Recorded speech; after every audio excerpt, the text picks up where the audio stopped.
He mocked a black student for demanding his seat seconds later. Justice walked in. The library always felt like a second home to David. Every afternoon, after long hours of lectures and group projects, he would retreat to its quiet halls, carrying a worn backpack stuffed with books and notes. He was a young black student with a calm presence, his eyes sharp and focused, his movements deliberate. Those who knew him admired his discipline. He didn't waste time on idle chatter or distractions. David carried the quiet determination of someone who had goals larger than himself, someone who refused to let the noise of the world sway him from his path. That afternoon, sunlight spilled through the tall glass windows of the university library, flooding the room in a golden glow. Dust motes drifted lazily in the air, suspended like tiny galaxies above the rows of wooden desks. The faint hum of whispered conversations blended with the soft rustle of pages turning. It was the perfect place for a mind like David's, structured, peaceful, alive with the quiet heartbeat of learning. David adjusted the strap of his backpack on his shoulder as he made his way down the familiar aisle. His destination was always the same, the desk by the far window, tucked just enough into the corner to grant solitude, yet brightened by the afternoon sun. He loved that spot. It wasn't just a place to spread out his books.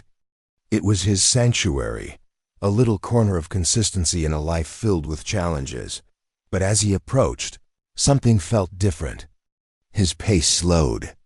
His brow furrowed. Someone was already there. The his desk was occupied. A tall, broad-shouldered figure lounged across the chair with a kind of careless dominance. One leg stretched out, arms sprawled as though he owned the space. The young man had fair skin and sandy hair that caught the sunlight, his posture relaxed, almost mocking. A textbook lay open in front of him, but he wasn't reading. His attention flickered lazily across the room, like someone surveying territory. David stopped just a few feet away, the weight of disappointment pressing against his chest. He had never claimed ownership of the desk. Of course it was public, like any other in the library. But he had sat there almost every day for months, and no one had ever contested it. It was unspoken. A quiet rhythm. A routine that had become part of his academic life. Now, that rhythm had been disrupted. The library still hummed around him, but David felt the sound dull, like cotton pressed against his ears. His gaze lingered on the figure sprawled in his place, studying the careless tilt of his head, the faint smirk playing at the corner of his mouth. Something about it wasn't right. It wasn't just coincidence. The air between them carried a tension David couldn't quite name. He tightened his grip on the strap of his backpack and drew in a slow breath. The golden sunlight still painted the floor in warmth, but the desk by the window, his sanctuary, suddenly felt more like a battleground waiting to be claimed. David hesitated only a moment before stepping closer. He placed his backpack gently on the edge of the desk, not intrusively, but with the kind of quiet confidence that came from routine. His voice, calm yet respectful, broke the hush of the library. "Excuse me," he said evenly, his tone polite. "I usually study here. Would you mind?" The young man at the desk, Ryan, slowly tilted his head up. His sandy hair fell into his eyes, but his expression was clear. A smirk tugged at his lips as though David's words were nothing more than an irritation, a fly buzzing too close. His pale blue eyes narrowed, scrutinizing David with a mixture of amusement and disdain. "Find another spot," Ryan cut in sharply, his voice low but edged with steel. "This one's taken." The words struck harder than David expected. They weren't just casual rudeness. They carried weight, dipped in something darker. Ryan's gaze lingered in a way that made David's skin prickle, as if every ounce of hostility was compressed into that look. It wasn't about the chair. It wasn't about space. It was about ownership, about sending a message. David straightened, his breath catching briefly in his chest. For a second, he considered brushing it off. There were plenty of other desks, after all. But the sting of unfairness rooted him to the spot. He had come to this desk every day, made it his own by habit, not entitlement. He had asked politely, with no malice in his voice. Why should he be dismissed like this, as if he didn't belong? The golden afternoon light pouring in through the tall windows seemed to shift, turning sharper, harsher, like a spotlight on their confrontation. Around them, the quiet murmur of the library faltered. Pages stopped rustling. Pens stilled. Students nearby had noticed the exchange. Heads lifted, eyes darted between David and Ryan, but no one spoke. No one moved to ease the tension. They were spectators now, caught between curiosity and discomfort. David felt the heat of their stares pressing in. His throat tightened, though he forced his face to remain composed. He had always carried himself with quiet strength, the kind that didn't demand attention but earned respect. Now that strength was being tested. "Look," David tried again, his voice controlled, though quieter this time. "I don't want to argue. Ryan leaned back in the chair, stretching his arms behind his head as if to claim even more of the space. His smirk widened into something colder. "You heard me," he interrupted, his tone dripping with contempt. "Go find another corner. This one isn't for you." The last words lingered in the air, heavy, deliberate. "Not for you." David's chest tightened. It wasn't just the desk Ryan was denying him, it was the unspoken challenge. The attempt to push him down, to make him feel smaller. His fists curled slightly at his sides, nails digging into his palms. Though his face betrayed nothing, the silence around them thickened. No one came to his defense. No one challenged Ryan. David stood there, alone under the weight of hostility and the quiet judgment of dozens of watching eyes. The unfairness burned, a slow fire rising in his chest. David steadied his breath. His voice came out measured, low, but unshaken. "This is the desk I reserved earlier," he said, his words clear and deliberate. It wasn't a lie. He had signed up for the spot online, as he always did when preparing for long study sessions. His tone carried no edge, only a quiet insistence on fairness. Ryan's smirk deepened, his pale eyes narrowing with mock amusement. He leaned back in the chair, folding his arms across his chest with exaggerated ease, as if he were settling in for a performance. His voice dropped into a mutter, just loud enough for everyone nearby to hear. "Figures," he said, the syllables dripping with venom. "Always thinking you deserve special treatment." The words slithered into the air like poison. They weren't merely dismissive, they were pointed, sharp with prejudice, designed to wound. David felt his chest tighten, as if an invisible weight pressed down on him. His pulse quickened, but his face remained calm, controlled. He had faced slights before, subtle, unspoken, hidden behind fake smiles. But this was different. The contempt was naked, public, carved into every syllable Ryan spoke. Around them, the library's atmosphere shifted. Students who had been buried in their books now exchanged uneasy glances.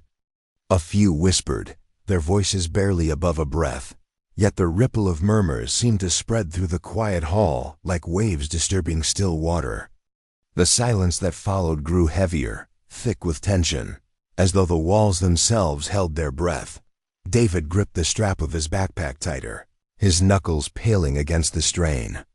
He refused to let anger dictate his next move. He would not give Ryan the satisfaction of seeing him break. Every instinct screamed to snap back, to call out the malice for what it was. But instead, he stood firm, grounding himself in restraint, in dignity. His eyes stayed on Ryan, steady and unflinching.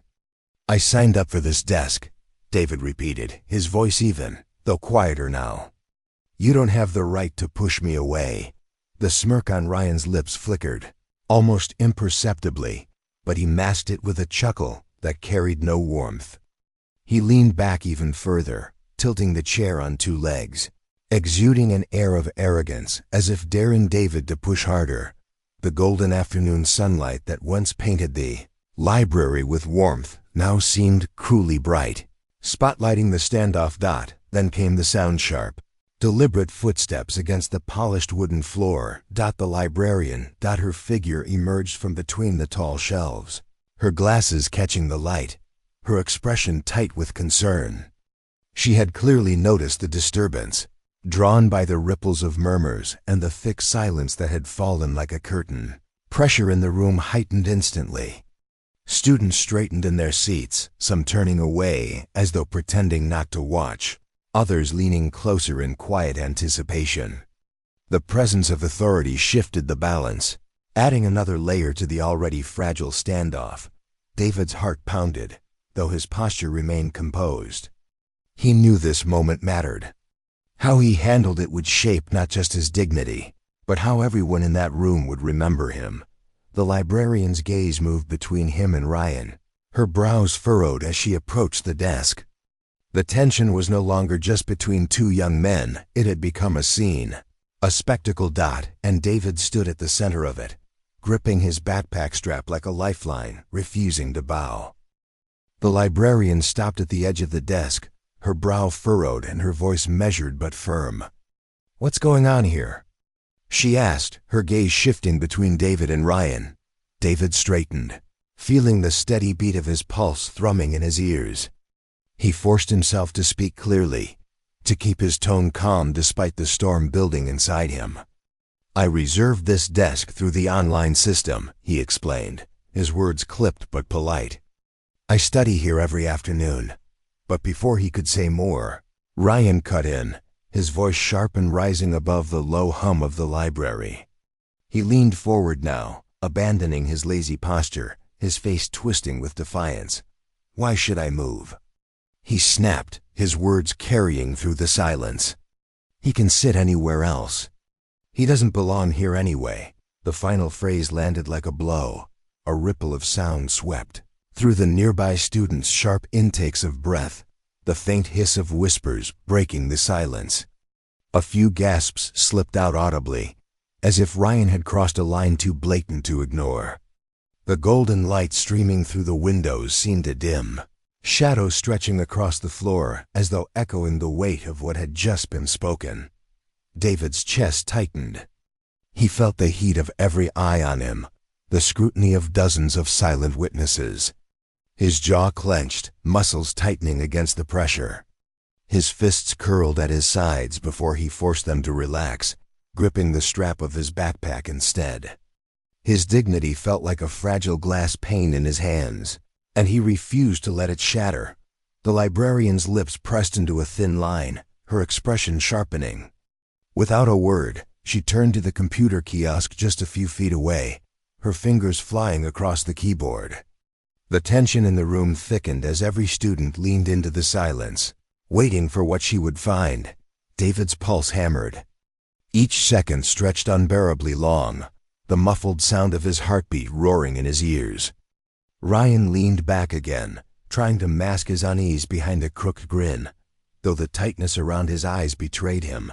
Finally, the librarian turned, her voice steady but carrying the weight of authority. "David's name is right here," she said, tapping the screen firmly.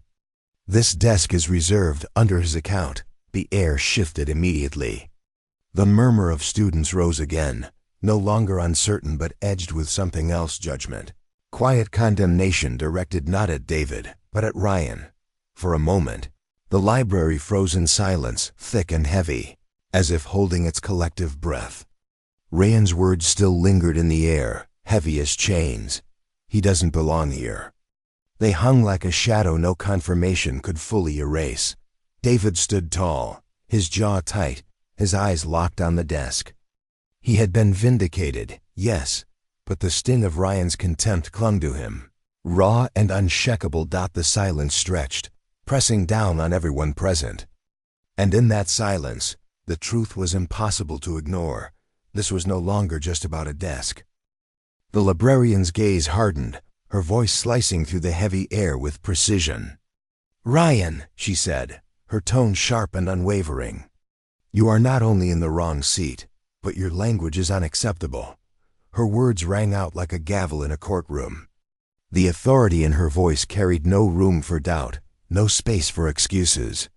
The weight of her judgment seemed to settle over the entire library, pressing Ryan beneath it. For the first time, Ryan's smugness faltered. The smirk that had clung to his face slipped, his jaw tightening as his eyes darted around the room. He could feel it, the stares, the shifting atmosphere, the ripple of disapproval that spread like wildfire among the students. Whispers rose, soft at first but growing bolder, a chorus of quiet condemnation. A girl near the front shook her head, her lips pursed in disgust. Two students at a nearby table exchanged looks, their eyes narrowing at Ryan with visible contempt. The room that had once been his stage was now his cage. Every gaze another bar closing in around him. His face reddened, the flush creeping up his neck and ears. He slammed his palms against the desk and shoved himself to his feet. The chair screeched across the wooden floor before toppling backward with a sharp crack that made several students flinch. The noise shattered what little composure he had left. Ryan stood rigid, his fists clenched at his sides, his chest heaving. The arrogance in his posture now looked more like desperation. He opened his mouth, fumbling for words, but nothing strong enough came. I didn't mean. He stammered, his voice weaker than before, trailing into the silence. I was just saying. He could have, but the excuse fell flat, crumbling under the weight of the stares fixed on him. No one bought it. Not a single face softened. Judgment was etched clearly in their eyes, cold and unyielding. The murmurs only grew louder, washing over him like waves he could not fight. David stood silently, his backpack strap still gripped tightly in his hand. He did not need to speak. The truth had revealed itself, and Ryan's humiliation was unfolding for all to see. The librarian crossed her arms, her expression firm and unforgiving. Enough, she said curtly, cutting through Ryan's fumbling like a blade. This behavior will not be tolerated. You owe him an apology, and then you will leave. Ryan's throat bobbed as he swallowed hard. The flush on his face deepened, a cocktail of anger and shame. His lips pressed together, trembling slightly as he struggled between pride and the undeniable reality that he had been exposed. Around him, the library was no longer silent, it was alive with quiet judgment, with the unspoken truth that Ryan had crossed a line too clear to ignore. His bravado, once so loud, now seemed pitiful against the weight of so many watching eyes. For the first time since he'd sprawled into the seat, Ryan realized he wasn't in control. He was cornered, unmasked, his cruelty laid bare, and there was no way out. Ryan's footsteps echoed as he stormed out of the library, each one sharp and uneven, driven more by wounded pride than by resolve. The fallen chair still lay on its side, an awkward reminder of his outburst. Slowly, the murmurs died down, and silence reclaimed the space. David remained standing for a moment, steadying his breath, letting the tightness in his chest ease. He didn't gloat, didn't let satisfaction flicker across his face. Instead, he simply reached down, set the chair upright, and slid into it with quiet composure. His movements were calm, deliberate, as though the storm that had passed through had not shaken him. He placed his backpack on the desk, unzipped it, and drew out his thick stack of notes. The familiar rustle of paper steadied him. The golden afternoon light streamed once again through the tall windows, bathing his desk in warmth, turning the edges of his books into glowing frames. For the first time that day, he allowed himself a small breath of relief. He had his place back, not just the desk, but his dignity. Around him, the atmosphere shifted in subtle but profound ways. A young woman sitting 2 tables away caught his eye and gave a small nod, her lips curving into the faintest smile of respect. Another student, a boy in a gray hoodie, leaned slightly closer as David opened his notebook and whispered, "Good for you, man." David returned the nods quietly, no words spoken, but their weight was felt. Those same students who had sat frozen before, silent as the tension played out, now seemed compelled to acknowledge the truth of what they had seen. They had witnessed Ryan's cruelty unravel, collapsing under the weight of its own malice. And they had seen David weather it, not with fury or retaliation, but with restraint, with unshaken dignity. The contrast could not have been clearer. Ryan's anger had been loud, clumsy, desperate. David's calm had been quiet, steady, unbreakable. In the end, only one of those had stood firm when the spotlight of judgment fell.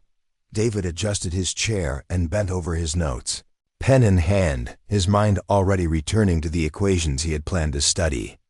Yet a quiet strength hummed beneath the ordinary rhythm of his work. His composure had not just preserved his dignity, it had transformed the room. Library's silence now carried a different weight, no longer thick with hostility but cleansed, almost reverent. David hadn't raised his voice, hadn't met cruelty with cruelty. Yet he had won. The lesson was unmistakable, etched into the air like an unspoken truth. Hatred exposes itself and collapses under its own weight, while dignity and patience shine quietly, stronger than rage. David flipped to the next page of his notes, the scratch of his pen steady and sure. The others around him returned to their books and laptops, but every so often, someone would glance toward the desk by the window, the desk reclaimed, not through force, but through courage. And in that golden pool of sunlight, David's presence spoke louder than Ryan's anger ever could, because injustice may try to humiliate, but courage and self-control always turn the spotlight back to truth.